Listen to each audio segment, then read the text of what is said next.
Ladies and gentlemen, you're in for a good one today because I have the privilege of speaking with a longtime guest I've wanted to for a while now, Sara Hall. And if you're not familiar with Sara, she's qualified for 8 straight Olympic trials from 2004 to 2024. Every single one since I've been alive. I was born in 2005. So crazy stat there, just putting it in perspective. She holds the American half marathon record. She's been a pro for 21 years, and she just ran 2:26 to place second at the Houston Marathon at the age of 42. But in this conversation today, she talks about why she felt empty earlier in her pro career despite having everything taken care of for her, how ego nearly broke her love of the sport, and why, in her words, she hasn't conceded that she's past her prime. She's also got a book coming out in April called For the Love of the Grind. This one is absolutely worth your time, and if you enjoy this one, consider following the show so you don't miss these conversations like this one or in the future. Send this to one runner in your life who needs to hear it. And if this podcast has meant something to you in the past, leave a 5-star review. It takes less than 10 seconds and helps us more than you know. Let's get into today's conversation with the true legend of the sport, Sara Hall.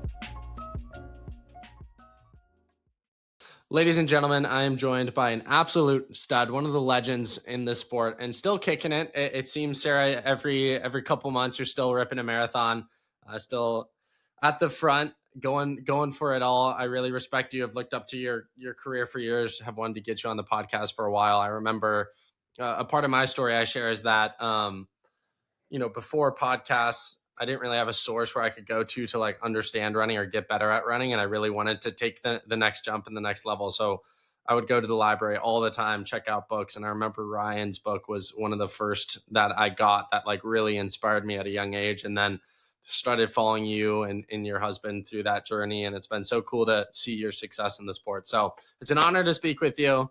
Long introduction, but it's an honor and privilege to be here today with you. Oh, that's awesome to hear. Thank you so much. It's great to be here. Thanks for having me. I mentioned this to you before we got kicked off, but you've done dozens and dozens and dozens of podcasts throughout the years. And so I'm not going to be a stranger and assume that people have never heard your story before. You're a legend in the sport. And if people are unfamiliar with you, they can look up your name and find a million interviews where you talk about your upbringing in the sport. The one question I have for you is, what do you feel like most interviews or podcasts or conversations you've had with people, what do you think most people have missed about your story that you wish more people asked about or knew about? If I had to choose something, it would be maybe like what I attribute longevity to. Like a lot of people are like, wow, like how are you still doing this at this age? And for me, it's they kind of focus more on like the physical reasons, but for me, it's almost more like the mental and emotional things that I've had to go through to be able to handle the pressure of the sport, like to be able to have the kind of like growth mindset and like reframing disappointments and everything that goes into like resiliency, I think, in the sport, because it is a tough sport. It's individual sport. There's a lot of injuries, there's a lot of pressure, there's doping, there's there's all kinds of factors that you're dealing with. And so yeah, I think that would probably be one of the things that I think is most interesting and what maybe hasn't been covered fully. How do you fully focus on and improve that sort of emotional, mental side of the sport? And how have you learned to become better at it with such a long, successful career? I imagine how you dealt with it as a high schooler trying to compete for a Foot Locker national title is different than your present day self. Yeah, it's really like how I address it a lot is through my faith. Like I think um like sport can be a lot about ego, and like a lot of that stress comes from kind of protecting your ego all the time, or like, like fearing failure. Really all that boils down to is like ego.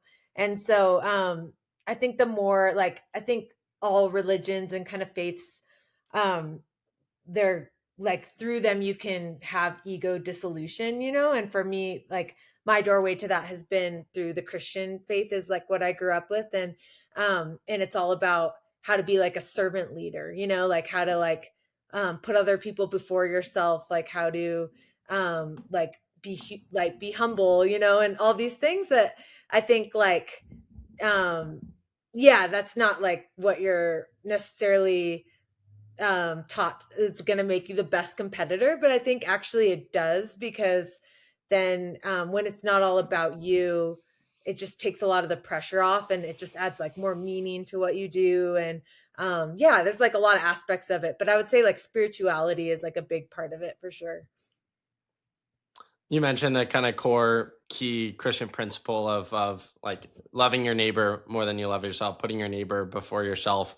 And I love that you say that because it directly contradicts what we're told in the sport of running, which is to be really great, you have to be remarkably selfish. And it's all about optimizing yourself over a 24-hour period. How have those, two truths conflicted with each other in your career? Yeah, it's something I've wrestled with like the most. That's the biggest thing I've wrestled with in my career, I would say, because, when I never thought necessarily I wanted to be a professional athlete for that reason. Like I always thought I could do more to help people, like as like a missionary or like doing development work in like the developing world. And so actually I have a book coming out in April, and like you can see the whole process of like of how I've come to terms with like doing what I do still now, like 21 years professionally.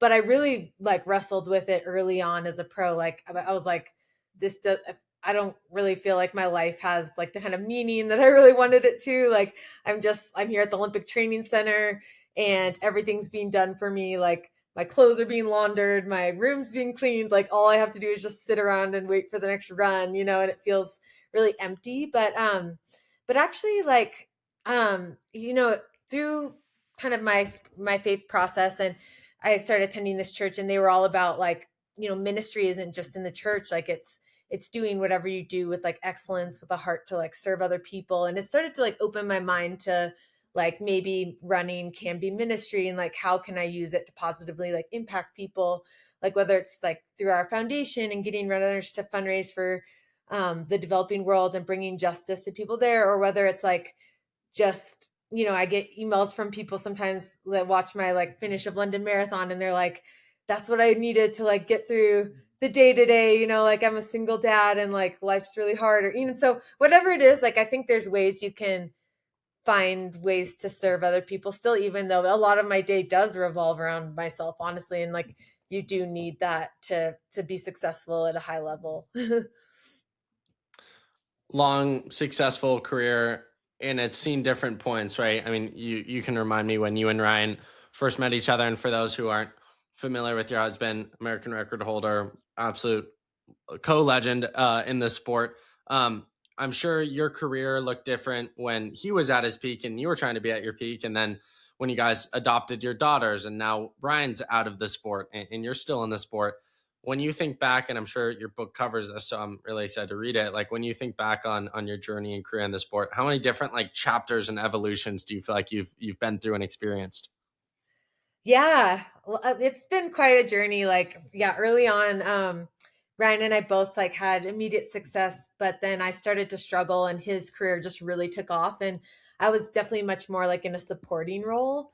But I was still like trying to have those same performances, so it's tough because I felt like I was sacrificing a lot for him, and yet like it's like you need to be selfish, right? If you're trying to like perform well and you're struggling, like it's almost like you need more time for yourself. But so there was definitely like an inner battle going on. And, I came from like a culture and Christian culture where it was like the women served the men kind of thing, like very traditional, like gender roles. So I think at the time, I felt guilty even for still competing. Like I had family members that were like, why is Sarah still doing this? Like she should just still be supporting you and like just doing that.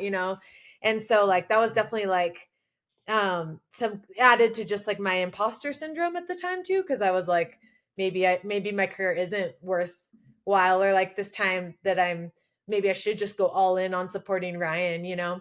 But I'm really thankful that I stuck in there with it, because I think I would have been pretty unhappy, like just living up in this small mountain town without anything of like my own really that I was going after, just like knowing myself.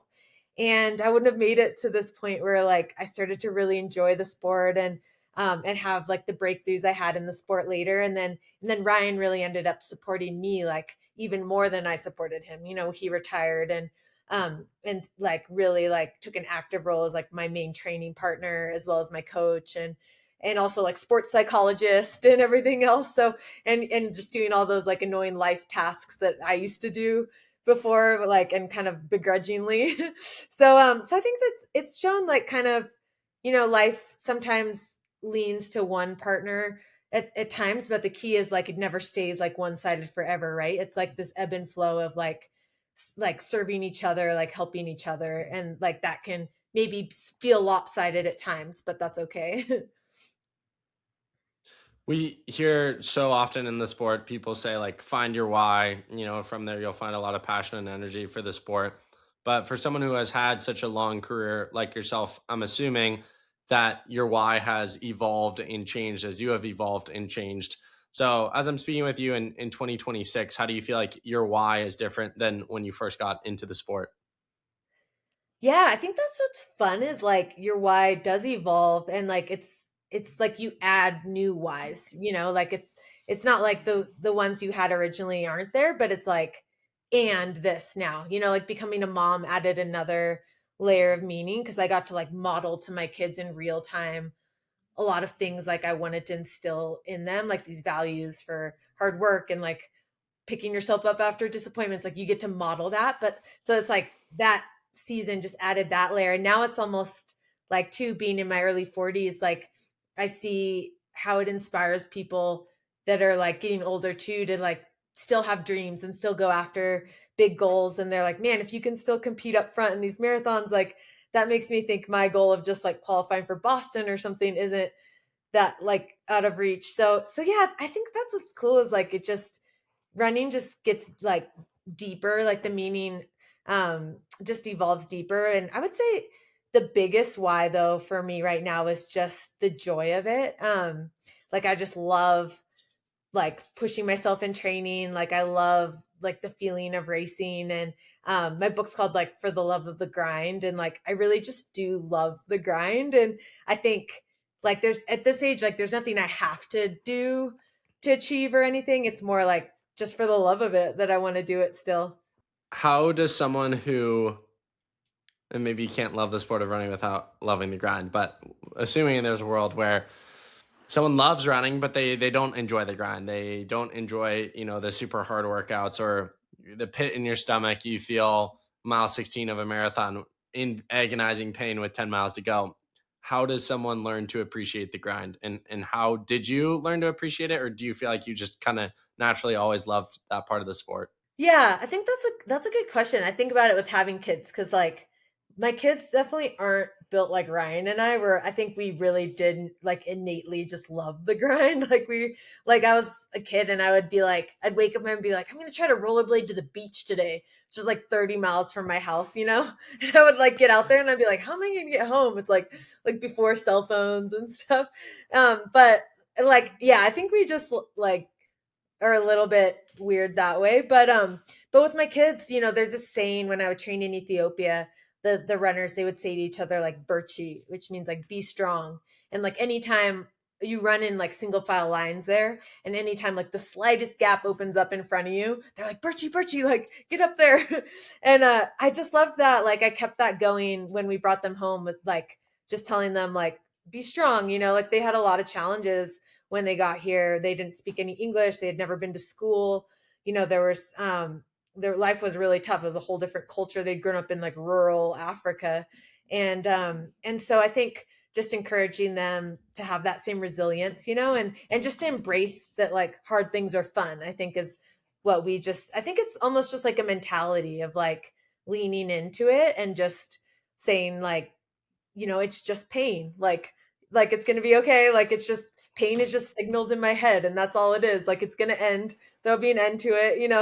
And I get a lot of practice of that actually in my like massage therapy because it's extremely painful. It's like more painful than any race I ever do. So like I feel like it really helps me learn how to like just deal with pain, just to see it for what it is and just be like, no, this is fine. Like it's just all in my head and it'll have an end. But yeah. So many statistics I could run through the list, and we'd be here for an hour. From records to things you did back in the day, championships you won. But I think, Sarah, the most impressive statistic is the 8 Olympic trials you've qualified for in a row, spanning from 2004 to 2024. And to put that in perspective for the listener, I was born in 2005. So for as long as I've been alive, you've qualified for Olympic trials, which is quite frankly hard to wrap my head around. What would you accredit your consistency to, and how much do you think that speaks to your success in the sport? Where sure, Olympic gold would have been cool, but if that's all, if you only had one good year of your career, like it's not. I don't want to say it's not impressive, but consistency over time and showing up for 20 plus years is something that I could count on one hand that I've seen in the sport. Well, thank you. Yeah, I definitely like don't think of myself as a consistent runner just because I think when I started out like in college, I started to just kind of have inconsistent results. Like I dealt with a lot of fearing failure and early on as a pro, it just amplified because like all of a sudden I was being paid to perform and like I couldn't get my body to perform in a way I wanted it to. And you're like, man, this is my job now. But I think it's like continuing to just show up and like not give up. And I think like finding joy in the grind, also like knowing how to deal with failure, like how to have your identity rooted in something other than like what you do, like I know who I am and I'm like worthy of love and belonging, like no matter what. Like if I get last place in every race I enter, like it doesn't change like who I am and that I'm like worthy of love and belonging. And like when you get that really like deeply rooted in you, then you're dangerous out there because you can just take huge risks, you can take big swings, and you're not going to crumble if things aren't going your way. Like you can keep fighting till the end. And I think yeah, I think it's a process of all those things. And yeah, just being able to like carry the mental emotional part of the sport in a way that's like it's playful still, like you're out there playing. And I think a lot of that just comes back to, as I mentioned earlier, like the spiritual part of your life. When you get that really settled, like it can just be a game and it can just be play, which is the best. If someone's listening who hears what you just said there and struggles and wraps their identity around the sport of running, what's the first step that you've seen people who are successful in the pursuit of separating their identity from the sport? What's the first step someone should take to go on that path? That's a good question. I mean, like I found it in my faith tradition was Christianity and like in the Bible, like what does God say about me? And it's like I am a child of God, like I'm created uniquely, I'm loved unconditionally, I think you can always ask people that love you unconditionally, like your parents, like or like really good friends, like how do you see me? Like beyond like what I do, like what are the kind of like the character things about me that are unchanging. And that's always like something I ask God too, is like how do you see me. But yeah, I would say um yeah, I guess that's a really good point. I think like um when I think like failure really helps it crystallize for you like what's left when you fail, like what's still true about yourself, and like what do you still love about the sport, what do you still admire about yourself even in your lowest moments. I think like holding on to that for sure. Speaking specifically on the training, how are you training present day, training for marathons? I know recently you ran 2:26, you placed second, I think, at the Houston Marathon. So you're still running these remarkable performances at your age. First off, let me just ask that question before we even talk about the training. I've admittedly done it multiple times in this conversation, mentioned your age. Is it annoying at this point how often people are referencing, how old you are in the sport in relation to how well you're still performing? Do you feel old? Do you feel young? Where's your kind of mindset at with it all? That's so funny. I saw Lindsey Vaughn had some quote where she was kind of like hitting out at reporters, being like, "Enough with the ageism stuff." Like, and I don't know exactly what she was referring to that they were saying, but yeah, it's funny. I mean, I wouldn't say it bothers me. Like, I do appreciate when people like they're excited about it, right? Like they're like, "Wow, like you're doing this at this age." Like sometimes, sometimes it feels like, um, yeah, I don't know. Like I do want my performances just to like stand alone as good just for themselves. So that's what I'm aspiring for. But no, I do appreciate that. But what was the second part of your question? I forget. Well, I started asking a question and then I referenced your Oh, age. So I was okay. like, well, I wonder how she feels about that. So I think you sufficiently answered it. I will say, like, your performances are impressive. You know, a 2:26 marathon or second at the Houston Marathon is impressive to stand alone. But I think what makes it all the more impressive is the age at which you're running it and the context of career, which is why I think people bring it up because it's not nor it's like kind of like LeBron, which by the way, if you're getting compared to LeBron, you're doing Oh my something gosh. right. It's like he could score a certain amount of points and ESPN would talk about it, but it's going to be a top headline because of his age in relation to his stat line because it's just not normal to see that sort of thing happen. Yeah, and I think it is like it's helpful because it does inspire people to be like you're it's not a life sentence at a certain age that you can't do this anymore. Like I think I'm all about like telling people to manage your like change your expectations of yourself. You know, like I really think it's powerful. Like what are you believing about yourself? What are you speaking over yourself? Like if you're joking about being old, if you're like joking about like, oh, I can't do this anymore, I'm old. Like that's powerful and like that's going to change what you actually can do versus like I expect the same things out of myself as I did in like my prime and I haven't like conceded that I'm past my prime. Like I probably am, but like maybe not, you know? And so I think that curiosity, like just keeping that open and is really powerful. In your mind, and I'm not sure if you've spoken to this before, so apologies if you have. What's your perspective on how much longer in the sport? Do you have certain things you want to do before you finally hang it up, or their experiences, or simply you'll just know when you know, and you're not at that point yet? Yeah, I don't really know. It's always just felt like even since my 20 years ago when I was starting pro running, it felt like what I wanted to do in the moment, and I didn't really know how much longer. I figured I'd do it for a couple years, but it's 21 years now, and I think it's always just like the next right decision, you know, which I think is how you kind of have to live, right? None of us really can see like the big picture a lot of times. But I do want to eventually race in the trails. I'd like to really try like trail and ultra stuff. I fell in love with running in trail running like when I first started, and I think that side of the sport just looks really fun. I want to experience that at some point. But my heart's still like on the roads, I would say at the moment. But yeah, there's no specific like accomplishment or something I'm like holding on for. You know, obviously like that Olympic team was has eluded me for a super long time, and like I thought Orlando would be finally like the chance as I did other ones. And I got it's the closest I've ever gotten getting fifth there.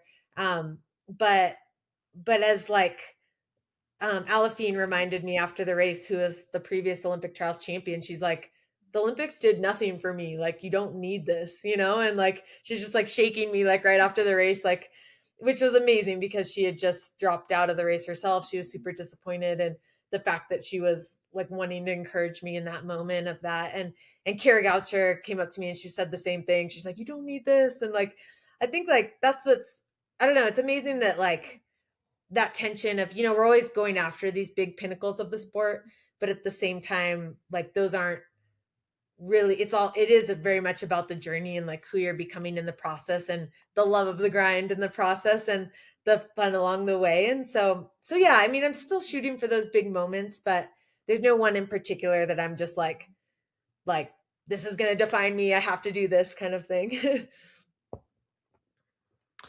Going deeper into the fifth place finish at the Olympic trials, what were the emotions of coming so close, two spots away from fulfilling that Olympic dream and coming just short? It's tough. I mean, honestly, it's still like tough when I think about it. Like I think of just when you're that close in a marathon, it's like such a long race. Like I think I was like 30 seconds or something, which is like a second a mile, you know? Like you're like, man, like what could I have done differently? And like I had a far from perfect build up to that race. In my book, I talk a lot about the injury cycle I was in for like a year and a half where like basically there were more days I couldn't run than I could run. And I was just totally broken. And I had to just totally like rebuild my body. It was like a really crazy process that I didn't know I would if I'd ever get out of.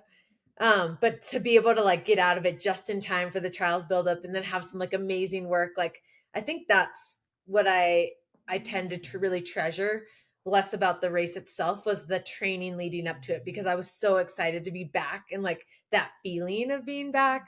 and like, and I think that's what I treasure most about this sport is like the feeling, which is awesome because that's what you can have no matter how fast you run or like how old you are or like, like we can still get that feeling of being out there in a big city marathon, like at Boston Marathon when you're 80, and so yeah, I think that's what I really treasure is like the memories of the training for that, the excitement to like feel like it was all coming together for that moment. And then even though it didn't in the end, it didn't change like how much I treasure each of those like steps up to that point.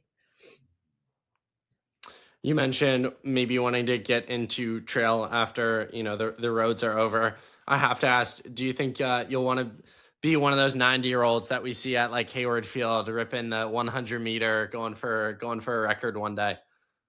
I hope so. Yeah, I'm really trying to like, I think there's a temptation as a pro athlete. It's like just wreck your body, whatever it takes, like for this moment kind of thing. But I am trying to think a little longer term too. Like I don't want to sacrifice being able to enjoy running for a long time for this moment right now. And that's why I think it's really important, especially for younger listeners listening or any listener that, just like having healthy eating habits, like making sure you're like building your bones strong so you can like have that strong bone density to like enjoy the sport for a really long time. Like so many, especially female runners, like careers are cut short and even can't really get to enjoy running later in life. And like that to me was a big fear anytime I like started to go down that path. I was like, the fear was less about like failing in this race that was coming up, and it was more about like not getting to run later in life. That would be so sad. So yeah, I'm trying to take care of myself well now so I can be out there ripping, hopefully. In the 21 years as a professional athlete, year one to present year, what would you say are the biggest differences in like training philosophy or training theory that you would adhere to? Yeah, that's a really good question. Um, I mean, so much has changed, right? Like when I started the sport, the internet was just beginning, right? So we didn't have access to like this or the podcast or like any information. And we read race results in like hard copy, like magazines and things. And so yeah, I think um I would say there's definitely a more cross training happening in a way that's like really intentional, just not just like when you're hurt. And I think that's like a really good thing. I think you can really build like aerobic capacity really well cross training and almost be more effective in some ways than running at times. Um I would say also like um yeah, just the technology of like arm based heart rate really helps because it's really accurate. So just actually being able to get like I've started to use lactate and heart rate a little more in my training, which I was really opposed to it for a long time. I was like very old school. I was like, they don't do this in Ethiopia when I train with them there, like, and you didn't do this, Ryan. Like, I don't want to do this. I just want to like run hard and like as hard as I can. But I think actually having those guardrails in training can be really good and like actually make sure you're working the correct zone that you want to be working. And so I'm trying to like not be too set in my ways to like evolve and start to implement some of that stuff because I think that stuff is getting really popular and people are having a lot of success from that. You mentioned a few responses ago that there's the possibility in your mind that your best running isn't even behind you in the power of the words you say to yourself. How are you training intentionally now with that thought in mind of, okay, what do I got to do now to potentially be the best version of myself and do things that even myself at times don't think I can do? Yeah. A big one is keeping the speed component. As you age, that's like speed and power is kind of what you start to lose. And so I'm intentional about like keeping the top end speed work. And I'm not able to run like 26-second 200s like I used to when I was a 1500-meter runner, but at least being able to run like under 30 or things at times are just reps at like 31, 32. Like I think that's really important. Like plyos for power, like stuff like that. Like I'm naturally a power athlete, which I think has helped my longevity because if you're like, I think it's why it took me longer to become good in the marathon for that reason. But I think then you have the ability to have longer longevity, I think. But I think just trying to lean into that some more, as well as just like continuing to work on my mechanics. That was something I had to really do to get out of the injury cycle. And it's amazing. Like I kind of felt like my running form was inevitable. Like, oh, it's quirky, but that's like, born this way. And that's like how I'm going to be running. But it was, and I wasn't sure I could really make the changes that my therapist was telling me I needed to make. But it's amazing how adaptable the body is. It's really cool to like see what, even if you've done something for 30 years a certain way, like you can change that. And so that's something I feel like I can control as I age. Like I can get more efficient as a runner. Like I may not be able to get faster at the very top end, but I can get more efficient. I can get stronger. Like you can keep building your engine. I can get smarter about how I do things like fueling. I've started to like really fuel a lot higher carbohydrate in my workouts, and I come out of them a lot better, the really long stuff. So yeah, I think just like trying to evolve stuff in a smarter, more scientific way too. I hear so often the male guests I have on this podcast that they want to become Ryan Hall, or that's the joke when their running career is over. With you, I hear there may never be an end to your running career. It might be records into your 90s if you live that long. Have you ever, I don't know, thought or bounced off with him even jokingly about his progress in the gym and doing remarkable things there, as opposed to what it seems is your mindset is just like, I love running, and that's always going to be my focus. Yeah, it's funny. We're have different personalities, and like he's like all or nothing. Like it was like all in on running, and then the switch flipped, and it was like doesn't run at all for like years, and now actually it's fun because the pendulum swung back, and he's actually in the Grand Canyon today running like 30 miles, and he runs quite a bit now. Like he'll do like 60-mile runs that take place over numerous days in Crested Butte. And but that's Ryan, right? It's like it's gonna be one extreme or the other, and versus I'm a little more moderate where I I see myself, yeah, continuing to do some element of this for a very long time.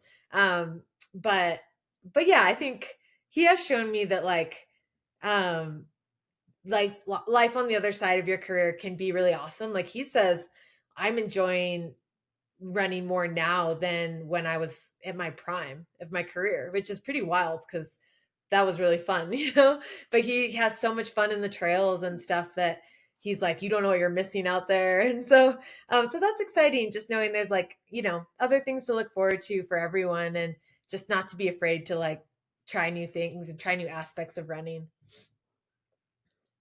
Rank off the top of your head, top 3 races of your career that you're most proud of.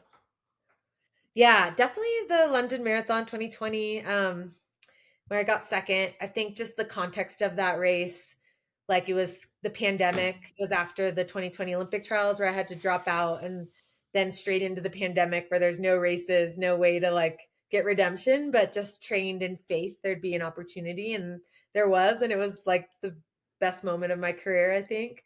So I would say that. I would say breaking the American record in the half marathon in Houston. Also just the context of that race. Like I feel like you'll have to read the book to get the full story, but I really surrendered that goal actually because it was causing me not to like love people well, like love my family well and show up well for them. Like I was like really clinging to it, and it was amazing that like to see that when sometimes it takes surrendering something to like actually get that thing. And so that was like a really cool learning experience. So I would say that one. And um I would say it's not one of my like best performances, but one I'm most proud of is the 2021 track trials 10K where I got sixth. I hadn't competed on the track in like 7 years before that. And so I like, I wanted to be an Olympian. And so I just committed to like giving it a shot and doing what I could. And, like if all the girls that qualified in the 5K had chosen not to double, I would have made the team. And that's just crazy when you don't run track for like 7 years before that. So, and it was, yeah, in super hot conditions that didn't really like favor me. So I was just really proud of like I had like long COVID going into that race and like really, really struggled for a really long time. but like just really proud of like how I got to that point by the time the race came around. On the principle of the top three, I don't know why I'm doing this with you, but it is fun. Sara Hall's top three biggest, best, favorite training principles. Ooh, my first one would be don't be greedy. I got it from Mark Wetmore, who's legendary CU coach, and I think it resonated with me because quite often I am greedy in training. So I think it's like, yeah, I think that's a really good one. Number two, um, training is more art than science. Like I think just leaning into listening to your body, like being adaptable, versus being rigid and married to like a certain schedule or even certain paces for your workout. And three, I would say take the time to make things more fun. Like whether it's like taking the time to meet up with people, to go explore somewhere new, like to take the time to drive somewhere, to like take a training vacation or training trip. Like to me, like all of that is what keeps running fresh and fun because it is hard. It's a grind. So you got to like lean into the fun. What would you say is the biggest piece of becoming successful in running that most runners underlook? Hmm. Yeah, I would say the mental, spiritual side. Like for me, that was huge. Like I think for a while I just lived in the physical, just trying to do everything the best I could. Um, from like the physical, like every sleep and nutrition and all that. But I was neglecting my spiritual self. And like, I think that actually, like we're whole being, including the spirit. And when you neglect one thing, like the rest suffers. And I think, when I started really investing in that, I actually started performing a lot better physically. We have a ton of younger athletes listening, Sara. You were remarkably successful in high school. And I think that the key thing that has been a core key theme of your story in this conversation is sort of the longevity piece. I think you're one of the few athletes who was really successful in high school and then could continue to be great and wasn't burnt out, didn't ruin the rest of your career by going all in, all chips on the table in high school. So what advice would you have for the next generation, or advice you've given your own daughters who have pursued the sport in terms of like, hey, running matters, and it's okay to want to be great, but also remember why you're doing it. And if you're not enjoying it, you should probably switch something up. Yeah, for sure. I think it does make me sad to see runners that are really good in high school, but like maybe they got there because parents were pushing them or they were in, the coach was putting pressure on them. Like for me, I was lucky to be in an environment where like it was just my own fire was driving me. Like I didn't actually, people were like, my parents were trying to hold me back at times and my coaches. And so I would say like find your own fire, like don't do it to make other people happy. Just know like you're loved no matter what, like you're worthy of love and belonging from your coaches, from your parents, like, and your friends, no matter how you perform, and get that rooted so deep in you that then it's like you get to just go send it for the joy of it, like, and there's no pressure to perform and like, and just find the fire of like what you want to get out of it. As well as like, yeah, I just want to encourage you to just take good care of your body by eating really well, like giving it what it needs, like sleeping well. Um, I think that's going to be key to being able, like, even as you go through puberty and things like, and you see your body changing, like you just keep riding it out, like you're going to get stronger. And like you look at the majority of professional runners, like they have really healthy strong bodies, like they're not really emaciated, and like you might see that around you and stuff, but that's not sustainable. Like that may only work for like a year or something, but look at the professional runners, and it's like just know that there's a process of that, of your body changing, and everyone goes through it and everyone gets to the other side. Like as long as you're giving your body what it needs, like you'll come out stronger as a result. But yeah, just keep finding ways to like bring the fun. Like I was saying, like whether you're dealing with an injury or like a disappointing season or whatever it is, like keep it fun. Whatever that takes, with people, with places. And then yeah, just know that like running is always going to be there for you in whatever capacity. Like even if you step away for a little while, like some of my daughters have, like, and then they've come back to it and then they enjoyed it even more, and like it'll always be there. yeah, in whatever capacity you want to enjoy it. Sarah, final serious question for you, wrapping up our conversation today. New book coming out in April. Remind the listeners when it comes out. And then my question for you is, what is one piece or part of the book that you think will surprise people the most? My book For the Love of the Grind is available for pre-order now. It's out April 21st, which is the day after Boston. If you pre-order the book, you get autograph to go inside, as well as a chance to win a bunch of stuff, as well as this video I made where I get to go into a lot of depth on longevity and some more of the stuff we talked about today, like more of the nitty-gritty things I do to have longevity in the sport. I get to like go into more examples of that. So you'll get that video only if you pre-order. But yeah, I think people are going to be surprised about, well, I don't want to give it away, but there's some things in there that they're going to be like surprised to read that I've never talked about, or like they probably can't see me doing. But I think yeah, I'm just like dancing around it. But I think they'll just be surprised by evolution as a person, right? Like I think people know me like a certain way, but then I think it hopefully will give them freedom in their own life. Like it's healthy to evolve, like you're constantly changing, like constantly experiencing new things and like growing in your like awareness and consciousness and stuff. And I think yeah, I think you see my like evolution as a person in the book, so hopefully you enjoy that. Yeah, can't wait to pick up a copy, read it, encourage my listeners to do so as well and support your work. I guess I have one more question I want to ask you on a serious front. Fill in the blank for me. Sara Hall's career was blank.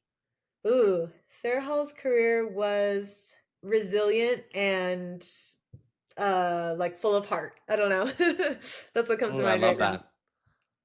Two great ones. Two great ones. Sarah, final question for you.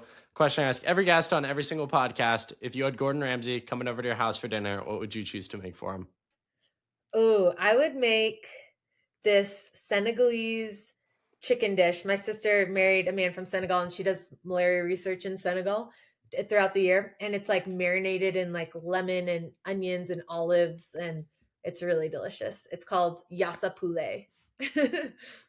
Amazing. I can confidently say no one's ever given that response on the podcast before. So you can win the unique title. Sarah, thank you so much for taking the time to chat with me, share so much wisdom. Congrats sincerely as a fan of yours, fan of the sport, for the success you've had. And also congratulations on almost the release of your book. I'll say that in 2 months from now. And so excited to see the impact that makes. And yeah, going to continue to enjoy following along your career and hopefully many more conversations on the podcast. I could have talked to you for many more hours. So keep it up and appreciate the time.